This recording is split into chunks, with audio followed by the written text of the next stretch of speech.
बाजार में खरीदारी करते वक्त अगर किसी चीज को पकड़ाने में कोई मर्द औरत की मदद करे और औरत उसे मुस्कुराकर शुक्रिया अदा करे तो मेरे भाई वो औरत हंसी तो फुंसी को सच साबित नहीं कर रही। अगर किसी रश की जगह पर कोई खातून तेज आवाज में बात करती सुनाई दे तो साहब इसका हरगिज मतलब नहीं कि वो आपको मुतवज्जह कर रही है।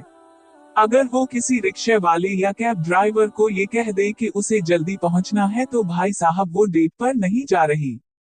अगर मोबाइल पर बात करते करते वो कमरे से बाहर या ऑफिस के कॉरिडोर की तरफ चली जाए तो मियां असकू सिग्नल का मसला हो सकता है, वो अपने यार से बात नहीं कर रही। अगर ऑफिस में दाखिल होते हुए आपको किसी अच्छे परफ्यूम की खुशबू आई है तो इसका मतलब ये नहीं कि वो आपकी तवज्जो अपनी जानिब मबजूल कर रही है। आपके सिगरेट, पान और घटको छालिए की बदबू से बचने के लिए भी ये हर्बा इस्तेमाल किया जा सकता है। अगर मोटरसाइकिल पर कोई लड़की बाइक चलाने वाले के कंधे पर हाथ रखकर या कमर पर हाथ रखे जा रही है तो वो जरूरी नहीं वो इसका बॉयफ्रेंड ही हो। अगर किसी खातून को मेकअप से लदा हुआ आपने देख लिया जरूरी नहीं उसे खुद नमाई का शौक है। हो सकता है वो चेहरे की थकान और बुढ़ापे को छुपाने के लिए ये जतन करती हो।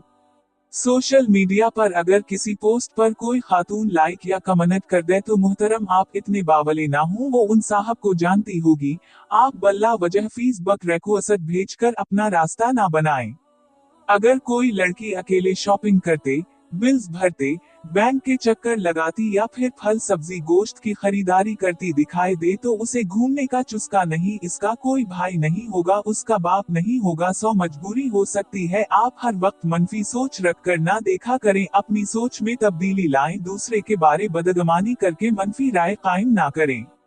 अगर वीडियो अच्छी लगे तो चैनल को सब्सक्राइब कर दें। बहुत शुक्रिया।